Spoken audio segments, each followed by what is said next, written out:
یہ جو آپ نے بات کی ہے نا پیرنٹنگ کے سلسلے میں کہ کون سا کی فیکٹر ہے، تو کی فیکٹر تو کوئی نہیں ہے نا، بہت ساری کیز ہیں، اس کی گچھا ہے پورا کیز کا، کہ وہ ساری کی ساری اہم ہیں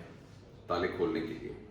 لیکن اگر آپ مجھے کہیں نا ایک بات بتاؤں تو پیرنٹنگ میں جو ابو اور امی کا آپس میں ریلیشن شپ ہے، یعنی میاں بیوی کا جو ریلیشن شپ ہے، وہ بچوں کی تربیت میں بہت ہی اہم کردار ادا کرتا ہے. اگر ماں باپ کا ریلیشن شپ اس طرح سے ہو کہ بچے ان دونوں کو ایک پیج پر پرسیو کریں تو بچوں کی ٹریننگ بڑی سموتھ ہوتی ہے. دیکھیں اگر آپ پیرنٹنگ کا لٹریچر دیکھیں نا تو بہت سارے پیرنٹنگ سٹائلز اس میں ڈیفائن کیے گئے ہیں.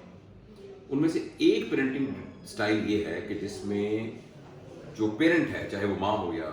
باپ ہو، وہ اتھارٹی ہے، وہ اس نے گھر کے اندر ایک اصول بنائے ہوئے ہیں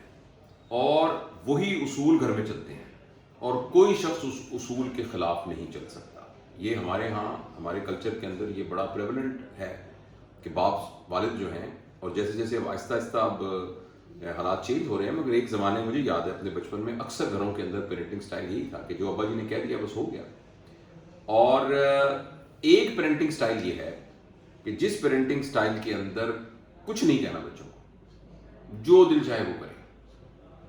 اور عموماً یہ ہوتا ہے کہ مائیں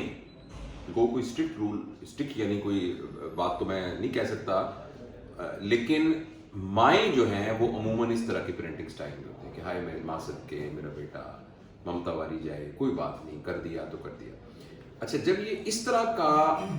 پولیرٹی بن جائے کہ گھر میں والد جو ہے ان کا سٹانس اور ان کی پہچان یہ ہے کہ یہ بہت سخت ہے اور یہ جو بھی ان کے ذہن میں آ جائے اور جو یہ آرڈر دے وہ کرنا پڑے گا، اور ماں جو ہے وہ بالکل نرم ہے اور وہ بچوں کو پھر ان کو سنبھال لیتی ہے اور بچوں کو پروٹیکشن دیتی ہے، تو یہ بہت خطرناک صورتحال ہو جاتی ہے. اس لیے کہ بچے گھر کے اندر ایک گڈ کاپ اور بیڈ کاپ سمجھنا شروع کر دیتے ہیں پیرنٹس میں سے ایک کو.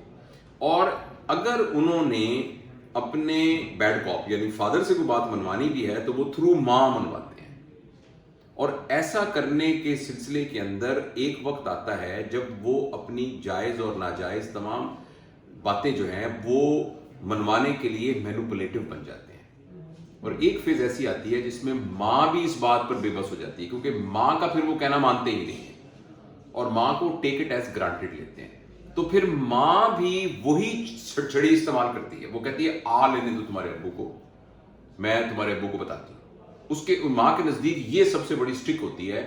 یعنی کیرٹ کے ساتھ ساتھ بچوں کو کنٹرول کرنے کی. ایسا کرنے سے پولیرٹی کم ہونے کی بجائے پولیرٹی اور بڑھنا شروع ہو جاتی ہے. بچے ری انفورس ہو جاتے ہیں کہ جو باپ ہے نا جی وہ ہے ظالم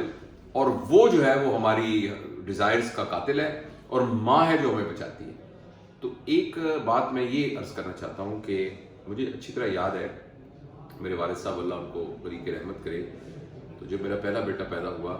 تو ایک بات پر کسی بات پہ میرا کچھ اختلاف ہوا میری وائف سے، تو میں تھوڑا سا ذرا شاید اونچا بولا یا شاید وہ اونچی بولی، تو میرے والد صاحب نے کہا پتر دوسرے کمرے میں جا کے بات کرو، یہ سن لے گا بچہ دوسرے کمرے میں، حالانکہ وہ بہت چھوٹا سا ٹوڈلر تھا، چھوٹا سا تھا، دوسرے کمرے میں بات کرو. تو انہوں نے تو ایسی ایک بات کہہ دی لیکن بڑا وزڈم تھا اس بات کے اندر.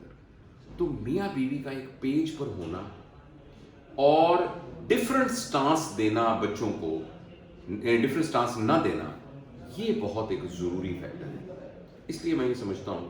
کہ اگر آپ اپنے بچوں کی تربیت کے سلسلے میں کوئی کام کرنا چاہتے ہیں تو باقاعدہ ایک جس طرح میٹنگ ہوتی ہے نا، کسی کوئی پروجیکٹ کے لیے میٹنگ ہوتی ہے، تو خاص طور پہ جن کے بچے بہت چھوٹے ہیں تو وہ میاں بیوی میٹنگ کیا کریں، ہفتے میں ایک دفعہ پیرنٹنگ کے سلسلے میں پورا ریویو کیا کریں کہ پچھلے ہفتے میں یا ہفتے میں نہیں تو مہینے میں ایک دفعہ بیٹھ کے ڈسکس کیا کریں، فارملی ڈسکس کیا کریں کہ اس مہینے میں ہم سے کوئی غلطی تو نہیں ہوئی، اس مہینے میں اس بچے کے رویے میں یہ والی چیز تو نہیں تم نے محسوس کی، کس جگہ پر ہم سے کہیں غلطی تو نہیں ہو رہی کہ یہ والی چیز ایسی تو نہیں ہو گئی. اور اس سلسلے میں لٹریچر کو بھی سرچ کیجیے. لیکن ٹیک ہوم میسج یہ ہے کہ میاں بیوی کو ایک پیج پہ ہونا چاہیے. بچے بالکل نہ پرسیو کریں کہ ماں اور باپ کی نہیں بن رہی. بچے بالکل ہو سکتا ہے کوئی ڈفرینس آف اوپینین ہو. اور دوسری بات یہ ہے کہ عمومی طور پہ اگر آپ لطیفے دیکھیں نا تو بیویاں جو ہیں وہ ہسبینڈس کے خلاف لطیفے بنائے ہوتے ہیں، ہسبینڈس نے بیویوں کے خلاف لطیفے بنائے ہوتے ہیں، اور عموماً ایک تاثر ہوتا ہے کہ بھی اپنی بیوی تو بالکل اس کی کوئی قدر نہیں ہوتی، یا اپنے خامد کی کوئی قدر نہیں ہوتی. یہ بہت ہی ایک فالس پرسیپشن ہے. اصل میں ہم نے ریلیشنز کو پراپر طریقے سے کلٹیویٹ نہیں کیا ہوتا، اور میں اس نتیجے پر پہنچا ہوں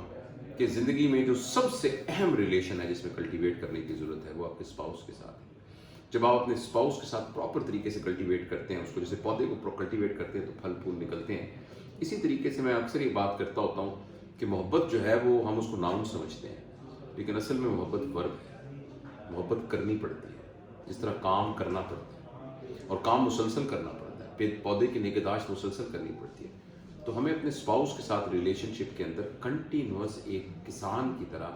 کھیتی پہ جیسے وہ محنت کرتا ہے، کنٹینیوس محنت کرنے کی ضرورت ہے، اور تاکہ وہ ریلیشن شپ اسٹرانگ ہو. اس ریلیشن شپ کے اسٹرانگ ہونے کا جو آپ نے اس کے فروٹس کھانے ہیں وہ تو اپنی جگہ پر ہیں، مگر جو سب سے زبردست اس کا ہوگا کہ آپ کے بچوں کی تربیت بہت زبردست ہوگی، اور بچے ایک بہت ہی اعلیٰ طریقے سے تربیت حاصل کریں گے اور ایک بیلنس لائف سیکھیں گے، اور زندگی کے مسائل کو حل کرنے کے سلسلے کے اندر ان کا جو کانسیپٹ ہوگا وہ کلیئر ہوگا. تو آپ کے سوال کا یہ جواب ہے کہ اگر کوئی کی بات، خاص طور پہ وہ بچے جن کا 1 سال کا بچہ ہے، چھوٹے بچے ہیں بالکل، تو ان کو تو یہ بتانے کی ہے کہ مہربانی کر کے اپنے اسپاؤس کے ساتھ بہت اسٹرانگ ریلیشن شپ رکھیے، اور بچوں کی تربیت باقاعدہ جس طرح آپ فیصلہ کرتے ہوں گے نا کہ گھر میں ہم پینٹ نہ کروا لیں، ہم ایسا نہ کریں کہ یہ بیڈ شیٹیں چینج کروا لیں، دوسرا یہ گارڈن کے لیے پودے نہ خرید لیں 4-5، اور ہم ایسا نہ کریں کہ اس طرح چھٹیوں میں ہم نتھیا گلی ہو آئیں. یہ ہم گھر میں ہم طے کرتے ہیں نا اس طرح کی باتیں. دوسرا یہ کہ آج ہم وہ پکوڑے نہ بنائیں، آج موسم بڑا اچھا ہے، بارش ہو رہی ہے تو آج ہم یہ نہ کریں. جس طرح یہ ڈسکس کرتے ہیں نا 15-20 دن کے بعد گھر میں میاں بیوی آرام سے بیٹھ کر یہ بھی ڈسکس کریں کہ ہماری اس پیرنٹنگ کے سلسلے کے اندر ہمیں کوئی دشواری تو نہیں ہو رہی. آئی ہوپ کہ کچھ میں آنسر کر سکتا ہوں آپ کے سوال.